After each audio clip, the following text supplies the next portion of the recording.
Hello दोस्तों, नमस्कार। कैसे आप लोग? आशा है कि आप लोग बहुत अच्छे होंगे। चलिए दोस्तों, आज बात करते हैं यूजीसी नेट पेपर सेकंड, जो कि आपका ऑप्शन सब्जेक्ट कॉमर्स है। कॉमर्स में दोस्तों आज हम बात करेंगे, आपका टॉपिक रहेगा बिजनेस इकोनॉमिक्स। दोस्तों बिजनेस इकोनॉमिक्स से कम आपका 10 क्वेश्चन आता है। अब इसमें आपको ध्यान से देखना है कौन कौन सा टॉपिक है, अच्छे समय पढ़ना है। पहले इसमें आपका टॉपिक आता है बेसिक चीज़ें, आपका है डिमांड। दूसरा आपका आता है प्रोडक्शन। तीसरा आपका आता है यूटिलिटी। चौथा है आपका आता है मार्केटिंग। बेसिक के 4 पॉइंट है, चारों को अच्छे से समझना है। अब क्या करता है, डिमांड से 2 क्वेश्चन कर दिया, प्रोडक्शन से 2 क्वेश्चन, तो कितने हो गए? 4 क्वेश्चन। आपका यूटिलिटी से 3 क्वेश्चन कर दिया, तो 4 3 7। बाकी जो आपका मार्केटिंग होता है यहाँ से 3 क्वेश्चन कर देता है, तो ये मिला के आपका हो गया 10 क्वेश्चन। तो दोस्तों 10 क्वेश्चन अगर पूछा जाता है तो सोचिए हमें क्या क्या टॉपिक पढ़ना। हमें ऐसा नहीं है कि इकोनॉमिक्स से तो बहुत ब्रॉड लेवल में है, आप इंडियन इकोनॉमिक्स पढ़ रहे हैं, हमें वो नहीं पढ़ना। हमारे जो सिलेबस में दिया है हमें उस चीज़ को पढ़ना है। बेसिक चीज़ सिलेबस को ध्यान में रखते हुए पढ़ाई करना है। अगर आप उस तरीके से पढ़ाई करते हैं सिलेबस के अकॉर्डिंग, तो आपका सिलेबस जल्दी कवर भी होता है और चीज़ जो होती है, बेसिक आधार जो होती है, समझ में आ जाती है। तो चलिए अब शुरुआत करते हैं। पहला हम पढ़ेंगे कौन सा, आपका डिमांड। डिमांड क्या होता है दोस्तों? जब किसी वस्तु को प्राप्त करने के लिए आपके अंदर कोई इच्छा जगती है, एक नीड बढ़ती है, आवश्यकता बढ़ती है, और उस आवश्यकता को प्राप्त करने के लिए आप क्या करते हैं, विभिन्न प्रकार की छोटे छोटे जो आपके बेसिक जो रिसोर्स होते हैं उसके माध्यम से क्या करते हैं, वस्तु को प्राप्त करते हैं। अब वो छोटे छोटे चीज़ क्या हो सकते हैं, एक पर्टिकुलर कोई टाइम होना चाहिए, दूसरा उसके लिए पैसा होना चाहिए, तीसरा उसके लिए कोई न कोई संसाधन होना चाहिए। तो ये 3 चीज़ों के माध्यम से, बेसिक 3 जो आपके हैं, पहला क्या है, पैसा, दूसरा समय, तीसरा संसाधन। इन्हीं के तीनों के माध्यम से हम क्या करते हैं, किसी भी वस्तु को प्राप्त करते हैं। जैसे आप मान लीजिए आपको पीएचडी करना है या आपको जीआरएफ करके रिसर्च फील्ड में जाना है, तो आपके मन में पहले क्या आया, एक इच्छा आया, एक नीड हुआ। अब उस नीड को प्राप्त करने के लिए आपको क्या चाहिए, कोई एक पर्टिकुलर टाइम आप निर्धारित करेंगे, पढ़ाई करना होगा। दूसरा, उस पढ़ाई के साथ साथ आपको क्या खर्च करना पड़ेगा, पैसा भी खर्च करना पड़ेगा। तीसरा, आप उसमें रिसोर्स लगाएं, कुछ संसाधन लगाएंगे। संसाधन आपका जैसे बुक्स हो गया, कुछ आपके फैमिली हो गए, आपके यार दोस्त हो गए, एक प्रकार से क्या है, आपके संसाधन जो आपको मोटिवेट करते रहेंगे, आपको बार बार कहते रहेंगे, मेरे दोस्त, मेरे भाई, मेरी बहन, आप बढ़िया से तैयारी करती रहो या करते रहो, आप जरूर अपने लक्ष्य को प्राप्त करेंगे। तो क्या होता है, ये बेसिक 3 आधार होते हैं। इन्हीं तीनों के माध्यम से आप क्या करते हैं, अपने लक्ष्य को प्राप्त करते हैं। तो वैसे ही चाहे किसी, आप मान लीजिए मैंने जैसे एग्जाम्पल दिया, आप जेआरएफ का, नेट का, ये भी हो सकता है। आपको मान लीजिए कोई BMW कोई कार खरीदना है, तो आप ये भी आपके मन में इच्छा आ गया, तो उसको खरीदने के लिए आपके पास क्या होना चाहिए, पैसा, समय और छोटे छोटे संसाधन। तो ये बेसिक चीज़ होता है। जब आप किसी वस्तु को प्राप्त करके लाते हैं तो वहाँ पर क्या होता है, उसकी डिमांड हो जाती है। लेकिन डिमांड की बेसिक ये चीज़ें तो हो गई, लेकिन हमें इसमें और आगे क्या क्या पढ़ना होता है। अब डिमांड कभी कभार आप देखते होंगे, डिमांड ज़्यादा होता है, डिमांड कम हो जाता है, डिमांड कभी बराबर रहता है, कभी ऐसा होता है डिमांड बढ़ता रहता है, प्राइस भी बढ़ता रहता है। तो इस बेसिक आधार से हम पढ़ते क्या, इलास्टिसिटी ऑफ डिमांड। अब इलास्टिसिटी ऑफ डिमांड जब आप पढ़ोगे दोस्तों, तो आप उसमें कई पॉइंट को पढ़ना पड़ता है। उससे 5 पॉइंट आता है। एक आता है यूटिलिटी ऑफ डिमांड, एक होता है यूनिलिटरी डिमांड, एक होता है यूनिलिटरी 1 इकाई की इक्वल टू होता है, एक होता है 0 के इक्वल टू, एक ग्रेटर देन 1 होता है। तो बेसिकली 5 चीज़ें इसमें आपको ध्यान में रखना होता है। इसको बोलते हैं एक होता है इलास्टिक डिमांड, दूसरा होता है इन इलास्टिक डिमांड, एक होता है आपका परफेक्ट इलास्टिक डिमांड, एक होता है परफेक्ट इन इलास्टिक डिमांड, एक होता है 0 इलास्टिक ऑफ डिमांड। इस तरीके से इसको हम डिवाइड करके पढ़ते हैं।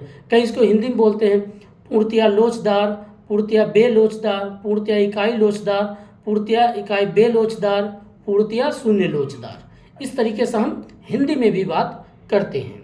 तो दोस्तों ये 5 पॉइंट होता है। 5 पॉइंट में क्या क्या आप पढ़े होंगे कि अगर डिमांड ज़्यादा बढ़ती है तो क्या होता है, कभी कभार आप देखते होंगे डिमांड ज़्यादा बढ़ती है तो प्राइस कम हो जाती है। कुछ कंडीशन ऐसे आता है कि डिमांड भी बढ़ रहा है और प्राइस भी बढ़ रहा है। ये कौन सा कंडीशन होता है? जैसे कोई व्यक्ति, आप मान लीजिए हॉस्पिटल में भर्ती है, अब डॉक्टर साहब बोल दिए कि इस वक्त इस इंजेक्शन की या इस जो आपका वैक्सीन है या दवा है, इसकी डिमांड, इसकी प्राइस जो है 2 लाख रुपया है। अब देखिए डिमांड भी ज़्यादा बढ़ रहा है, प्राइस भी ज़्यादा बढ़ रहा है, तो यहाँ पर क्या होता है, जैसे जैसे डिमांड बढ़ता है वैसे वैसे उसकी प्राइस भी बढ़ती चली जाती है। ये कंडीशन अलग अलग सिचुएशन पे इसको हम इम्प्लीमेंट करके देखते हैं। दूसरा होता है कहीं पर एक इकाई मतलब वन यूनिट की थोड़ा सा चेंज होता है प्राइस में, तो 1 यूनिट चेंज आपका डिमांड में आ जाता है, तो उसमें ज़्यादा कोई फर्क नहीं दिखता है। कभी काल सीजनल आपका चेंज होता है। तीसरा होता है कभी काल आपका इनकम बढ़ने से आप वस्तुओं का डिमांड कर देते हैं। कभी काल क्रॉसिटी मतलब एक दूसरे क्रॉस की बात होती है, जैसे उसके आप पढ़े होंगे कॉम्प्लीमेंट्री गुड्स, एक होता है कॉम्प्लीमेंट्री गुड्स क्या होती है। अब जैसे मान लीजिए एक सप्लीमेंट्री गुड्स, अब 2 तरीके से इसमें चीज़ें पढ़ते हैं। कॉम्प्लीमेंट्री मीन्स होता है जो एक दूसरे के जुड़े होते हैं। जैसे आप मान लीजिए पेन है, जैसे पेन है, अब इस पेन को, अगर इस पेन की कीमत बढ़ रही है तो इसका मतलब इसके इंक की कीमत बढ़ गई, तो ये एक दूसरे से क्या है, जुड़े हुए हैं, एक दूसरे के पूरक है। दूसरा होता है जैसे आप मान लीजिए कार, अगर कार आप खरीदने जाते हैं 4 व्हीलर्स, तो देखते होंगे जैसे जैसे डीजल की प्राइस बढ़ती है, पेट्रोल की प्राइस बढ़ती है, तो कार की भी प्राइस बढ़ जाती है। जब कभी कार प्राइस मान लीजिए अगर डीजल की कम होती है तो कार की भी प्राइस कम हो जाती है। तो बेसिक चीज़ें जो एक दूसरे से जुड़े होते हैं, एक दूसरे से कोरिलेशन में होते हैं, उसको हम कॉम्प्लीमेंट्री गुड्स कहते हैं। अगला इसी में कभी कभार पढ़ते हैं सब्स्टिट्यूट्स होता है, एक स्थान से दूसरे वस्तु का जो हम कभी कभार रिप्लेस करके वस्तुओं क्या करते हैं, डिमांड करते हैं। जैसे मान लीजिए आपको प्यास लगी है, अब रेगिस्तान एरिया में आप कहीं पर जा रहे थे सफ़र में, अब वहाँ पता चला पानी की कीमत 100 रुपये बोतल दे रहा है, और वहाँ पर वहीं पर कोल्ड ड्रिंक बगल में है, कोल्ड ड्रिंक का पता चला 30 रुपया है। तो आप ये सोचेंगे 100 रुपये का अगर हम बोतल पानी लेंगे बोटल्स, तो पता चलेगा कि बहुत ज़्यादा खर्चा, प्यास तो बुझ जाएगी और पैसा भी ज़्यादा लगेगा। इससे ऐसा करते हैं, जब 30 रुपये का हमें मान लीजिए कोल्ड ड्रिंक मिल रहा है, एक तो प्यास भी बुझेगा और दूसरा थोड़ा सा टेस्ट, हमें स्वाद भी मिल जाएगा। तो यहाँ पर क्या किया जाता है, एक वस्तु के स्थान से दूसरे वस्तु को हम रिप्लेसमेंट करते हैं, अर्थात इसको बोलते हैं रिप्लेसमेंट। बस जो गुड्स होती हैं, एक वस्तु को स्थान पर दूसरे वस्तु का जो हम प्रयोग करते हैं। तो ये बेसिक आपका होता है, डिमांड के बारे में बात करता है। डिमांड में 3 चीज़ बेसिक समझना है, आपका इनकम बढ़ना, अगर इनकम बढ़ेगा तो आप डिमांड ज़्यादा करोगे, इनकम कम होगा तो डिमांड कम कर दोगे, जिसमें आपका नॉर्मल गुड्स, इन्फीरियर गुड्स और लग्जरी गुड्स 3 तरीके से इसमें बांटा जाता है। अब इन्फीरियर गुड्स क्या होता है कि जो सबसे लो क्वालिटी का होता है, नॉर्मल गुड्स जो एक प्रकार से ठीक ठाक क्वालिटी होता है, एक होता है लग्जरी गुड्स। अब लग्जरी गुड्स जैसे एसी है, अब मान लीजिए कोई बर्गर है, पिज्ज़ा है, चाउमीन है, इस तरीके की वस्तुओं का जो कंज्यूम कर रहा है, तो एक प्रकार से लग्जरी स्टेटस में आता है। अब भाई कोई 300 रुपये का बर्गर खा रहा है, 700 रुपये का बढ़िया पिज्ज़ा खा रहा है, तो लग्जरी में ही आएगा। अब एक गरीब व्यक्ति है तो नॉर्मल गुड्स देखेगा कि भाई 20 रुपये केजी का आटा ले लेगा, घर में अपना लाएगा, मान लीजिए 100 रुपये का आटा लाया, बढ़िया 5 केजी का आटा लाया, बढ़िया उसकी अपनी रोटी बनता है, सब परिवार खाते हैं, तो इसके लिए नॉर्मल गुड्स। एक होता है इन्फीरियर गुड्स। इन्फीरियर गुड्स क्या होता है, जो 20 रुपये जो रेट था आटा, उससे भी कम होता है, जो 8 रुपया 10 रुपया किलो जो बिकता है, उसको बोलते हैं इन्फीरियर। कभी काल उसी का नाम दिया गया गिफिन गुड्स। एक प्रकार से एक इसको बोलते हैं इन्फीरियर गुड्स। ये मोटे अनाज को ही जोड़ा जाता है। अब इसमें हम जो आपका इलास्टिक ऑफ डिमांड में और 3 चीज़ पढ़ते हैं। एक आपका होता है प्राइस इलास्टिक, दूसरा होता है एडवर्टीजमेंट इलास्टिक, एक होता है आपका क्वांटिटी इलास्टिक या quality elastic of demand. Price means होता है जैसे जैसे किसी वस्तु की प्राइस बढ़ेगी उसकी डिमांड घट जाती है, मगर वो कंडीशन कभी का कोई बेसिक आधार शर्त ऐसी हो जाती है, जैसे बताया कि कोई व्यक्ति हॉस्पिटल में बीमार है तो डॉक्टर साहब बोल दिए अब इस इंजेक्शन या वैक्सीन की इसकी कीमत जो है 2 लाख रुपया लगेगा। तो जैसे जैसे उसकी प्राइस बढ़ती तो वैसे वैसे उसकी डिमांड बढ़ती है। तो हर एक कंडीशन पे क्या होती है, प्राइस और डिमांड चेंज होते रहता है। दूसरा हम बात करते हैं एडवर्टीजमेंट, विज्ञापन तरीके से कभी काल, जैसे आप विज्ञापन करते हैं कोई वस्तु बेचने के लिए, मार्केटिंग करते हैं आजकल, जैसे डिजिटल विज्ञापन होता है, एडवर्टीजमेंट होता है, कुछ ऑफलाइन होता है, बैनर वगैरह बोर्ड आपने टांग दिया, लोग जा रहे हैं रोड किनारे देख रहे हैं, अच्छा ये वस्तु है, ये कौन सी प्रोडक्ट की है। जैसे आप देखते हो कि बहुत से प्रकार की चीज़ें होती है, लाइट की होती है, बुक्स की होती है, लोग बेडशीट के तक ऐड करते हैं, सोफ़ा की ऐड करते हैं। गर्मियों के दिनों में आप देखिए जैसे पेप्सी हो गया, कोका कोला हो गया, ये क्या हो रहा है, एक प्रकार से विज्ञापन, एडवर्टीजमेंट। इसी भी प्रकार से क्या होती है, वस्तु की डिमांड और सप्लाई होती रहती है। तीसरा इसमें हम पढ़ते हैं आपका जो आता है लास्ट में, क्वांटिटी और क्वालिटी। इसमें क्या होता है, क्वांटिटी और क्वालिटी में बेसिक चीज़ें ये होता है, जैसे जैसे किसी चीज़ की क्वांटिटी बढ़ती है तो उसकी क्वालिटी घट जाती है। जैसे सपोज करिए, कहते नहीं, मानो में अगर आप सब लोगों से रोज़ मिलनसार कर लो, रोज़ 10 लोग से रोज़ मिल रहे हो, तो लोगों को लगेगा ये तो व्यक्ति ऐसे नॉर्मल है, इससे चाहे जैसे बात कर लो, कुछ भी बोल दो, इस पर कोई इम्पैक्ट नहीं पड़ता है। लेकिन जिस दिन वो व्यक्ति पता लोगों से मिलना कम कर दिया, बातचीत करना कम कर दिया, उसी दिन से आपकी क्या होती है, जो पहले क्वांटिटी में आप थे एक क्वालिटी में हो जाएंगे। उस दिन से आपकी लोगों की वैल्यू बढ़ जाए, आपकी वैल्यू नज़रों में बढ़ जाएगी। लोग आपको बहुत पूछेंगे, भाई आप कहाँ रहते हो, नज़र नहीं आते हैं। तो ये बेसिक चीज़ें आपका होता है क्वांटिटी और क्वालिटी। तो ये आपका हमने डिमांड के बारे में बात किया। अगला इसमें हम पढ़ते, अगला जो आपका टॉपिक आता है प्रोडक्शन। प्रोडक्शन मीन्स होता है किसी भी चीज़ का उत्पादन को बढ़ाना। अब चाहे किसी भी फील्ड में हो प्रोडक्शन बढ़ाना, आप इंस्टीट्यूट्स खोल रहे, संस्था अपना जो है अलग अलग इन्वेस्टमेंट कर रहे हैं, अपना जो है कारपोरेशन को और बढ़ाते जा रहे हैं, अर्थात कारपोरेट सेक्टर को और बढ़ाते जा रहे हैं। आप इन्वेस्टमेंट आज दिल्ली में है, कल लखनऊ में, फिर गोवा में, फिर चेन्नई में, फिर मद्रास में, तरह तरह हर एक शहरों में आप क्या कर रहे हैं, अपना व्यवसाय को बढ़ा रहे हैं। तो एक प्रकार से क्या बोला जाता है, प्रोडक्शन, अर्थात उत्पादन बढ़ाना, प्रोडक्शन बढ़ाना। जैसे पेन की प्रोडक्शन बढ़ाना, कॉपी का प्रोडक्शन बढ़ाना, मोबाइल के प्रोडक्शन को बढ़ाना। तो ये बेसिक चीज़, प्रोडक्शन मीन्स उत्पादन। अब उत्पादन के लिए बेसिक चीज़ें आपको 5 पॉइंट को याद रखना पड़ता है। पहले चीज़ क्या होता है, किसी वस्तु को प्रोडक्शन करने के लिए उसके बेसिक रिसोर्स को ध्यान में रखा जाता है। जैसे पहले क्या आता है, आपके पास क्या होना चाहिए, पैसा, पूंजी। बिना पूंजी के आप कुछ नहीं कर सकते। कोई कितना भी बोलता है पैसे की ज़रूरत नहीं है, पैसे की आज के दौर में कम से कम 70% बहुत ज़रूरत की है। बिना पैसे के आप कुछ नहीं कर सकते दोस्तों। या तो आपके पास बहुत ज्ञान है, लेकिन ज्ञान भी प्राप्त करने के लिए आपको पैसा खर्च करना पड़ेगा। चाहे आप इंटरनेट से पढ़ो या चाहे किसी किताब से पढ़ो, तो आपको पैसा खर्च करना ही पड़ता है। तो पहली चीज़ आपकी होती है कैपिटल, दूसरा आपका आता है लेबर, तीसरा आपका आता है इंटरप्रेन्योर, चौथा आपका आता है ऑर्गेनाइजेशन, पांचवा आपका आता है लैंड मीन्स ज़मीन का टुकड़ा। तो बेसिक 5 चीज़ अगर आपके पास हैं तो आप क्या होता है, प्रोडक्शन के बेसिक आधार होता है।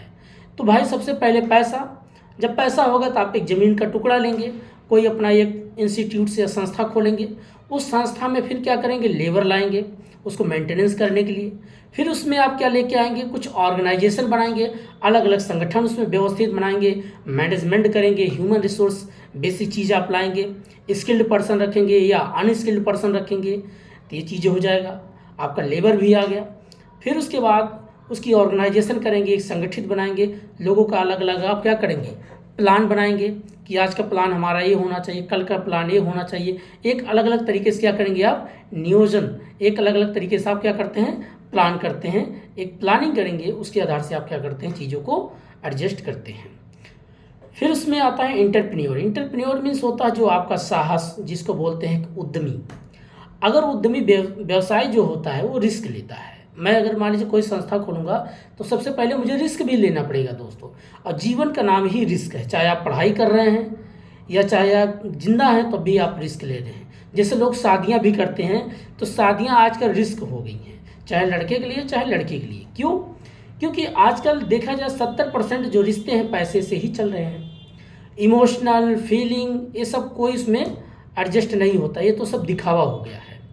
क्योंकि सारा रिश्ता आजकल जो है आर्टिफिशियल हो गया, क्योंकि भारत अब धीरे धीरे कैपिटलिज्म की तरफ बढ़ रहा है। अच्छी बात है, बढ़ना भी चाहिए, कैपिटलिज्म की तरफ चलना चाहिए। जैसे 2 मियाँ बीवी हैं, मैं एक एग्जांपल देता हूँ, बस एक पॉइंट आ गया दोस्तों, इसी में थोड़ा इंडिकेट कर देता हूँ। अब मान लीजिए मियाँ और बीवी, मियाँ जी मान लीजिए वो पढ़ाते हैं, अब वो कमाते होंगे 1 लाख रुपया। अब उनकी बीवी घर में बैठी है, वो काम नहीं करती होगी, तो उनके मन में गिल्टी फील होता होगा, मैं इतना कमाता हूँ तो मुझे गिलास पानी नहीं पूछती हो, मुझे कभी हाय हेलो नहीं करती हो, कभी मुझे थोड़ा केयर नहीं कर। अब उनके मन में भड़ास आ रहा है, बाहर की अर्निंग करके आए, उस पैसे से बीबी पर अपना रोब जमाने लगे। फिर बीबी भी सोची ऐसा करते मैं भी कुछ काम करूँ। वो भी धीरे धीरे अपना ऑनलाइन पढ़ाई की, कुछ चीज़ें सीखी, धीरे धीरे कोई काम शुरू कर दी। जब वो कमाने के पैसे आने लगी, घर में लाने लगी, वो पता चला पति से 1,20,000 कमा के लाने लगी। अब वहाँ क्या हो गया, पैसे की ही वैल्यू बढ़ गई। अब जो अंदर का आपका इमोशनल था, फीलिंग था, प्रेम था, वो सब डिक्लाइन हो गया। तो मैं बस एक छोटा सा टॉपिक जोड़ दिया दोस्तों। तो प्रोडक्शन पे आते हैं। तो प्रोडक्शन किसी भी चीज़ का होना चाहिए क्वांटिटी और क्वालिटी के आधार पे होना चाहिए। जैसे आप अगर शादी भी कर रहे हैं तो क्वांटिटी और क्वालिटी दोनों चीज़, बेसिक चीज़ें होना चाहिए। तो वैसे ही अगर आप प्रोडक्शन कर रहे हैं तो उसमें बेसिक आपको 5 चीज़ें क्या क्या होना चाहिए। पहला पॉइंट, आपके पास कैपिटल। दूसरा क्या होना चाहिए, लैंड ज़मीन। तीसरा लेबर। चौथा एंटरप्रेन्योर। पांचवा आपका ऑर्गेनाइजेशन। ये बेसिक 5 पिलर होते हैं किसी भी वस्तु का प्रोडक्शन करने का, या चाहे आप कोई भी फील्ड में आप काम करो। तो ये बेसिक चीज़ आपको 5 चीज़ें अगर हैं और पांचों अगर आपके पास अच्छे क्वालिटी का है तो आप प्रोडक्शन अच्छा करते हैं। लेकिन अब प्रोडक्शन जब आप करोगे तो इसका बेसिक 2 आधार बनाओगे। एक होता लॉन्ग टर्म, एक होता short term. Long term means होता है दोस्तों, जब आप 20 साल 30 साल तक का कोई एक विज़न लेके चलते हैं और मिशन रोज जो आप टारगेट रखते हैं। तो आप पढ़ेंगे बिजनेस एनवायरनमेंट में एक टॉपिक आता है मिशन एंड विज़न। तो मिशन मीन्स होता है जो आप प्रतिदिन, जैसे मैं आज के मान टारगेट रखता हूँ कि मुझे 5 आवर जो है स्टडी करना है और बिजनेस इकोनॉमिक्स के बारे में मुझे पढ़ाई करना है। तो मेरा जो कंप्लीट जब तक 5 आवर नहीं कर लेता, ये मेरा मिशन था। और विज़न क्या है, विज़न मेरा ये है कि मुझे जो है आने वाले 4 मंथ के अंदर, 5 मंथ के अंदर मैं अपने लक्ष्य को प्राप्त करना चाहता हूँ। ये मेरा क्या है, विज़न है। तो इसी प्रकार से तो जब आप बिजनेस करेंगे तो बेसिक 2 चीज़ें बेसिक आधार रखेंगे। एक तो पहले आप विज़न लेके चलेंगे और मिशन एक टारगेट रखेंगे। लेकिन वो जो विज़न होगा जब आपका लॉन्ग टर्म होगा या तो शॉर्ट टर्म होगा। लॉन्ग टर्म जब आप बिजनेस शुरुआत करते हैं तो बेसिक चीज़ आप देखिएगा, फर्स्ट कंडीशन में लॉन्ग टर्म में आपकी कॉस्ट सबसे ज़्यादा बढ़ती है, अर्थात कॉस्ट बहुत ज़्यादा लगती है, लेकिन प्रोडक्शन या आपका प्रोडक्शन कम आता है, प्रॉफिट कम आता है। लेकिन धीरे धीरे एक ऐसी अवस्था आती है 2 साल 3 साल के बाद धीरे धीरे पता चला आपकी कॉस्ट कम होने लगती है और प्रोडक्शन बढ़ने लगता है। और एक थर्ड स्टेज ऐसी आती है कि आपकी कॉस्ट और कम हो जाती है और प्रोडक्शन एक इंक्रीज़ हो जाती है।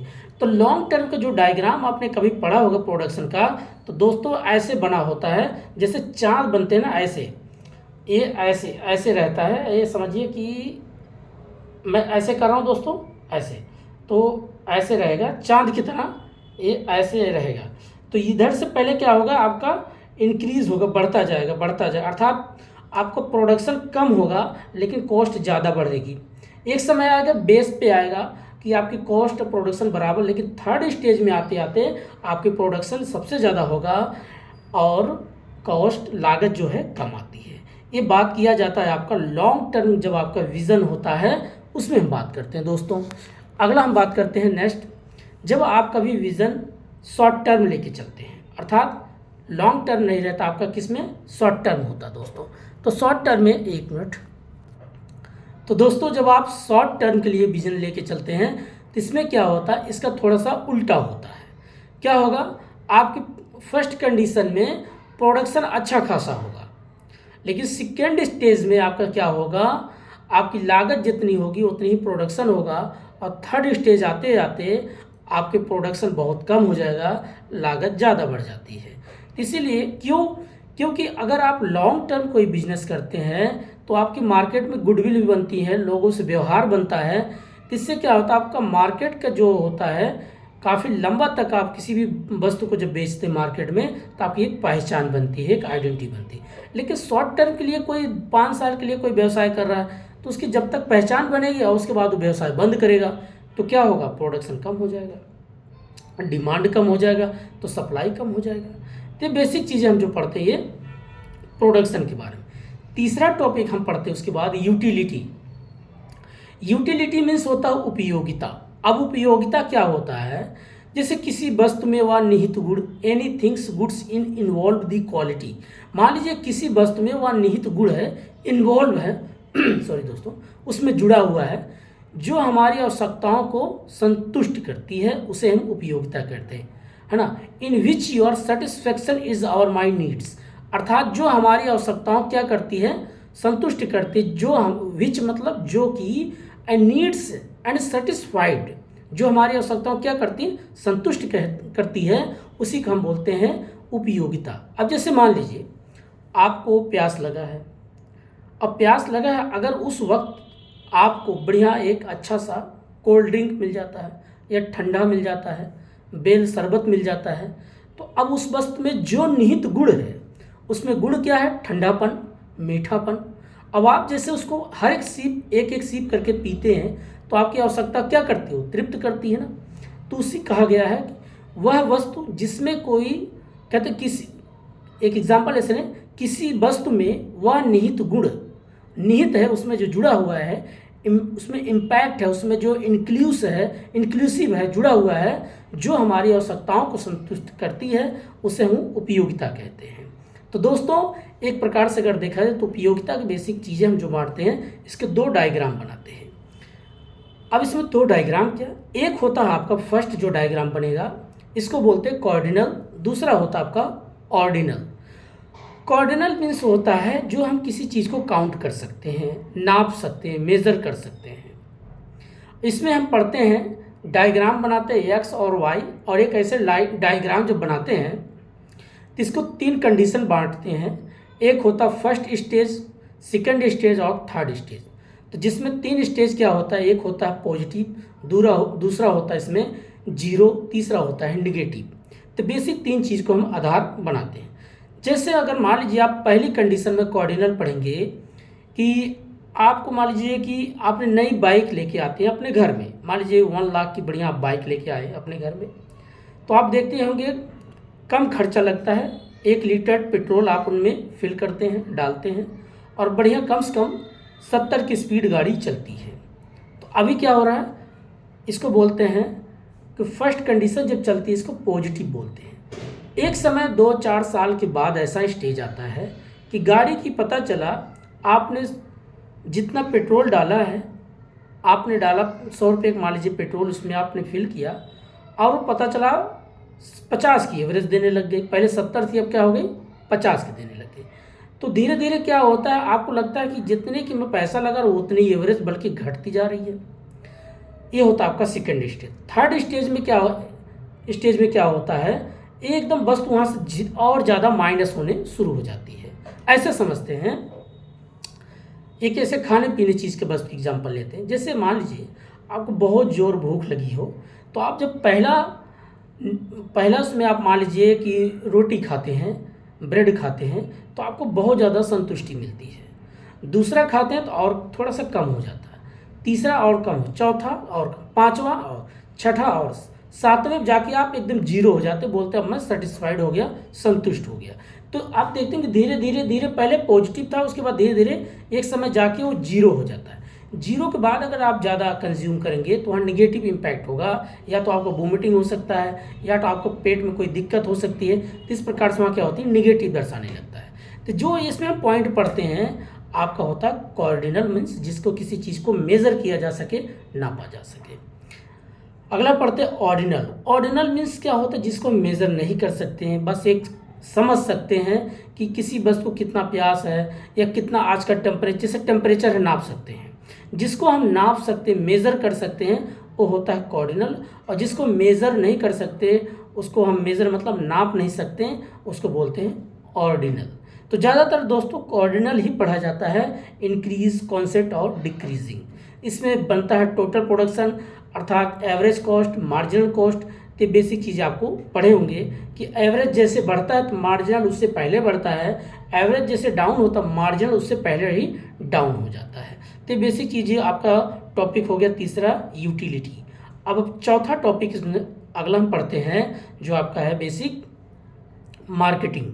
अब मार्केटिंग में हमें क्या क्या चीज़ होता है, पहले दोस्तों समझते मार्केट क्या होता है। मार्केट मीन्स एक बाज़ार है।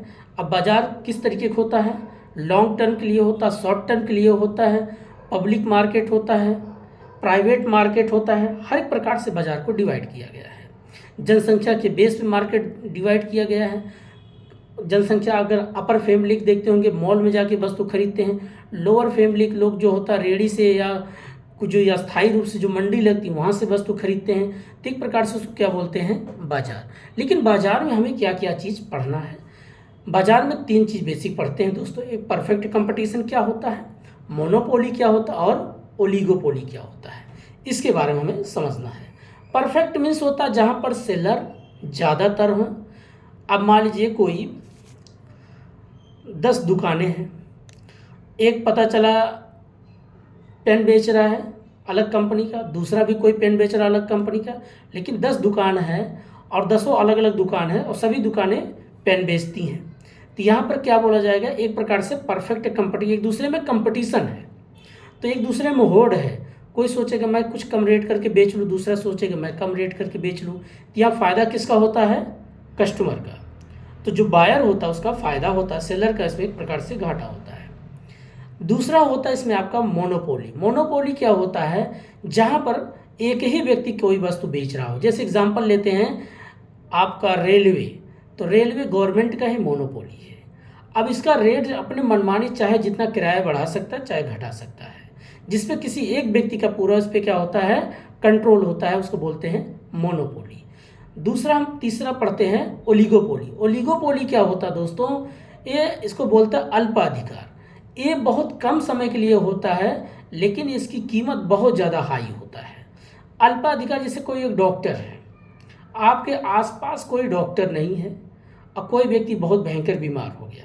अब डॉक्टर तो अपने हिसाब से इतना पैसा बढ़ा के डिमांड कर सकता है, क्योंकि अगर वहाँ 1-2 डॉक्टर और होते तो एक प्रकार से मोनोपोली तो आता, लेकिन वहाँ एक ओलिगोपोली है। अब वो कह रहा है भाई 2000 के इंजेक्शन बजाय 4000 चिल्ला रहा है, भाई 4000 का इंजेक्शन लगेगा या 25,000 का लगेगा। तो यहाँ वही ओलिगोपोली सबसे खतरनाक हो। अब तीनों का अलग अलग क्राइटेरिया बनाया गया है। अब प्रॉफिट आता है, एक सुपर प्रॉफिट, एक नॉर्मल प्रॉफिट, एक जीरो प्रॉफिट। सुपर प्रॉफिट ये होता है, अब जैसे मान लीजिए आप मार्केट गए, मार्केट में आप 100 रुपया लेके जाते हैं, कोई वस्तु आप 100 की बजाय उसको खरीद के लाते हैं 80 रुपये में, तो 20 रुपये आपका क्या हो गया, एक प्रकार से प्रॉफिट हो गया। इसको बोलते हैं सुपर प्रॉफिट। और दूसरा कंडीशन होता है, पता चला 100 रुपया लेके गए और 100 की ही वस्तु लेके आए, इसको बोलते हैं नॉर्मल प्रॉफिट। एक होता है नॉर्मल लॉस। अब नॉर्मल लॉस मीन्स आप मार्केट गए थे, कोई वस्तु खरीदने सोचे थे 100 रुपये का होगा, अब वो वस्तु पता चला 120 रुपया हो गया, आपको एक्स्ट्रा 20 रुपया देना पड़ गया, तो हो जाता आपका नॉर्मल लॉस। तो ये आपका चाहे परफेक्ट कंपटीशन में भी, मोनोपोली में भी, ओलिगोपोली में भी, तीनों में लागू होता है। बट ओलिगोपोली में हमेशा ये प्रॉफिट में ही रहता है, ये कभी किसी प्रकार का लॉस नहीं देखता, ये प्रॉफिट ही देखता है। परफेक्ट कंपटीशन मोनोपोली में तीनों लागू होते हैं, सुपर प्रॉफिट, नॉर्मल प्रॉफिट और सुपर प्रॉफिट, नॉर्मल प्रॉफिट और नॉर्मल लॉस। ये 3 प्रकार की चीज़ें इसमें होती हैं। बाकी और जो आपका इकोनॉमिक्स अगर और पढ़ना है, एक्स्ट्रा कुछ और नॉलेज इकट्ठा करना है, तो 2-3 टॉपिक और होते हैं, बट इसमें इतना ही हमें पढ़ना है, इससे ज़्यादा क्वेश्चन नहीं पूछता है। तो आज हमने जैसे बता देते क्या क्या, अगर एडवांस लेवल में आपको पढ़ना है, जैसे BOP पढ़ना है, बैलेंस ऑफ पेमेंट क्या है, दूसरा इसमें माइक्रो और मैक्रो क्या है, तीसरा इसमें आप पढ़ लो पूरा बैंकिंग सेक्टर को पढ़ लो, जो कि आपका इसमें भी टॉपिक आगे हम एक चैप्टर है बिजनेस बैंकिंग के बारे में पढ़ेंगे, तो पूरा इसमें हम समझा देंगे। तो दोस्तों आज इतना ही था। तो हमने क्या क्या आज पढ़ा, पहला इसमें आपका था डिमांड क्या है, दूसरा यूटिलिटी क्या है, तीसरा प्रोडक्शन क्या है, चौथा आपका मार्केटिंग क्या है। ये 4 टॉपिक होते हैं और चारों टॉपिक को अच्छे से अगर आपने पढ़ा होगा, कभी क्लास में याद किया होगा, तो आज आपको थोड़ा सा रिकॉल हो गया होगा, हाँ ये टॉपिक होता है।